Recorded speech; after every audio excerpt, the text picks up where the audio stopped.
Hello everybody and welcome to this quick breakdown for Tour 11, the par 3s, which is also called the shootouts. And I'm gonna go through the 9 par 3s that we do have on Tour 11 to give you some quick tips on what to think about and how to somewhat attack them. Also going to give you some idea of key club on Tour 11 for for wood club, and then also we're looking at what type of ball is the one to recommend here. Obviously, it's all down to what you are as a player and what type of ball you want to spend. And we're going to have a look as well at the exclusive tour shootout guides, which are the best tour guides on the market by far. It gives you a solid way of getting an advantage over your opponents and win more than 50% of the games, because that's what it's all about in tour play.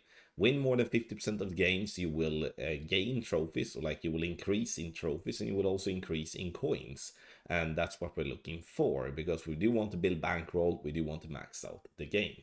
Scan the QR code here on the screen, or you use the link that is patreon.com/golf-tommy you can find in the description down below. And then you go to our Patreon page and you find the package called Exclusive Tour SO Guide. Sign up and you will then get access to whatever tour amongst tour 7 up to tour 13. Have in mind that you can bundle that together with the tournament guides and also with checkpoint challenge if you want. But let's have a look at the breakdown. On golf-tommy.com you can find loads of free content for any tour in the game. Also all the tournaments, your win charts, you have ball information, club information, you name it. So everything here as well is for free. So golf-tommy.com is the address. We are taking a look at the par 3s, the shootouts on Tour 11, the Voyager Tour. We start with Chateau Lavande. I like Chateau Lavande, I really do. Besides hole 7. The hole 2, hole 4, pretty straightforward. With hole number 2, there you have a rough bump that you can attack, but it's going to be difficult to attack that rough bump in every type of wind without doing some hefty tweaks. Bouncing on the fairway is the standard way of doing, meaning the most left fairway down towards the pin. It's generally a par 3 where you have to be kind of close to get yourself a win. Chateau Lavande, hole number 4. Here it's going to change, big time, depending on if you're playing in tailwind or in crosswind and headwind. So it's either a driver or a wood club play. This is a tricky one, as if you go just too far, you will fall down and be like 6, 7, 8, 9 yards away from pin. So rather go short than long is my advice there. Hole number 7, my only advice there is, like, if you're getting the ball to green, you will most likely get the win. This is a very difficult par 3 where they do not give us much room to play. We have been practicing and playing this par 3 so much and have a solid guide for that one, but it's still in the sense of, if you're not doing everything correct, you could be miles off. Greenberg Slopes, not hole 2, but slopes 2. This is with a new hole location, and I do believe that the new hole locations are a bit more difficult than the old ones, and the only reason for that is hole number 3, the first one, because now the pin stands way more left, and it's then very easy to not get to pin, especially in winds that is left to right, because you're gonna have to play it very close to the rough line on the right if you're choosing that path, which is something I do every time. Just for consistency's sake, it's also very difficult to find a solid landing spot, as you often have to use the ball guideline and the ring reference, and that's something that is pretty hard to do on that bright green. Hole number 5. This is a one where I do believe we need to get fairly close. Same as hole number 7, where here it's all about on hole 5 to find the speed. We used to, back in the day, use the back of the green to have the ball fall back down, but we have kind of changed mindset on that one now, especially when you play from the 3rd tee. Then it's not going to be possible if you do have a tailwind, as you're going to go in between clubs. Sorry, not tailwind. When you do play in a headwind, you're gonna go in between clubs. Hole number 7. This is a double bounce towards the pin with a wood club, or a single bounce to pin with a driver. Here, this is a typical par 3 that in tournaments that we drop a lot, where in tour play we can get this one very close, and there will be players that do have this one very much dialed in and when you play them. Now, For the new one, Sierra Plateau is completely new when it comes to the tour system, this rotation as well. I think it's the newest course in Golf Clash overall. Hole number 2, we're choosing to play either left or right of the tree doing a rough bump, depending on what wind angle we have. If you know how to play this hole, then you will be fairly close, but the opponents that do not know, they will be miles off. Hole number 4, the most inconsistent, boring, and tough par 3 that we do have in the game, I think, or like at least one of them.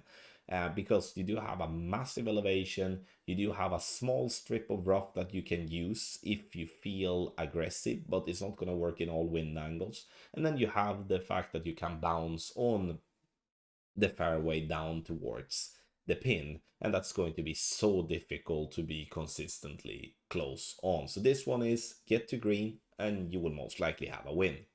Hole number 7, this one you will see people go out of bounds. This is probably one of the most downhill par 3s that we have, and the ball will carry a lot longer than you expect in tailwind and a lot shorter in headwind than what you expect. So it's all about having a good solid reference to work from, and then you will have some easy wins on this one. And you get that obviously by having our guide. So scan the QR code here on the screen or use the link that is in the description down below, which is patreon.com/golfclashtommy, and sign up for the exclusive Tour SO guide.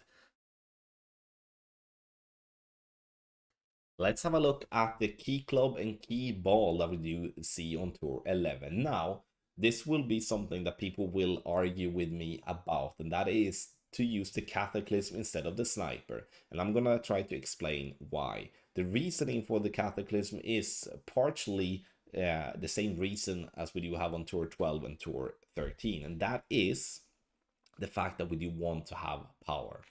The power is essential on some of the holes, especially if you do have headwind off tee, to be able to reach and not have to struggle and not even get to shootout. Because in the end, if we are not even getting to shootout, what's the point?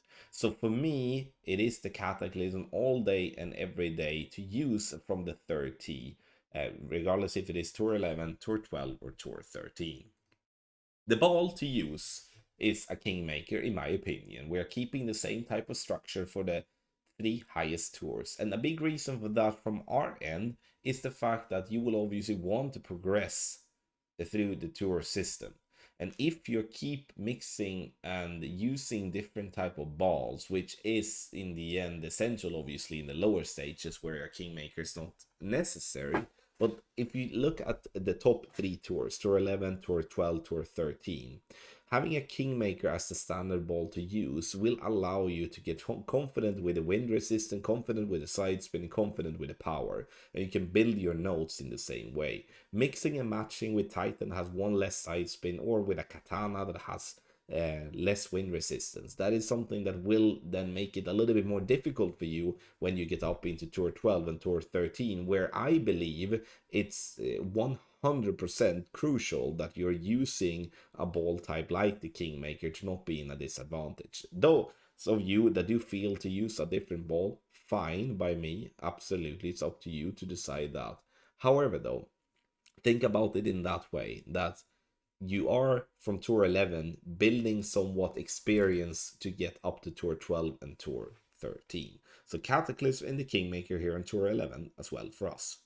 So an example guide here to give you some more direct information of what you can expect by signing up with exclusive tour shootout guides. You can choose a tour from Tour 7 up to Tour 13 and get immediate access. Scan the QR code here on the screen or go to patreon.com/golfclashtommy and sign up. You can bundle that together with tournament and checkpoint challenge if you like, or you just buy it alone. If you do have any questions, you can always email support@golfclashtommy.com and the guys will help you out there before signing up. Live clickable links to useful places, including exclusive Telegram tour chat. Yes, we do have a Telegram chat where you can ask questions directly to us that has created the guide. Proper version control, so you know which version of the guide you have. General advice page to give you information on what ball and power ball setting we're suggesting you to play. Recommended ball, driver, and also wood club to list some information there as well, because obviously we want you to play with the clubs that we have designed the shots for and that we do believe is the best for the particular tour. Sometimes that can change depending on what type of course they put on the tour. Now we have some curl pictures as well, and then we have menu slide with easy to identify hole images to take you straight to the hole that you need, saving time. Let's click on this one, and you can see that we jump directly to this one. Home button takes you back to the menu slide, easy navigation. Pressing that one, we jump back. Very easy to do. And then we do have the landing spot pictures nearly always before spin. Simple, yes, and that is the key with being a good tour player, is to be able to play regardless what wind angle, and then in an easy way find the spot that you want to have your landing, like your club in. So always trying to design shots before spin. This will allow you to, regardless what wind angle you have when you start, to find that position easily, and then you can just add spin and then obviously whatever curl and adjustment that you need. 8 wind specific info boxes to give you the adjustment, spin and curl, and this is something you might be used for when it comes to the golden shot. We go with a similar type of format to give you can see the adjustment, and then the spins, and then the curl. Hole overview and landing spots, here we are marking with an X to where we do want to have the ball to land with our first bounce. And then key written advice and instructions, easy to follow. If there's something to think about, especially to explain the landing position, is something that we're using that box for. So there you do have an example guide. You can see how easy it is to actually follow this, and it's it will help you win more than 50% of the games. Thank you so much everybody for watching this quick breakdown for the par 3 shootouts on the Voyager Tour, which is Tour 11, Sierra Plateau, Greenberg Slopes 2, and Chateau Lavande. Interesting mix, I must say. And for those of you that do want to create an even more advantage for yourself when you're playing tour play, you go and sign up at patreon.com/golfclashtommy using the QR code on the screen or the link in the description down below. We offer tour guides from Tour 7 all the way up to the highest tour, which is Tour number 13. So make sure in that case to sign up and start winning more games. In the end, I want to wish you the best of luck in your Golf Clash game.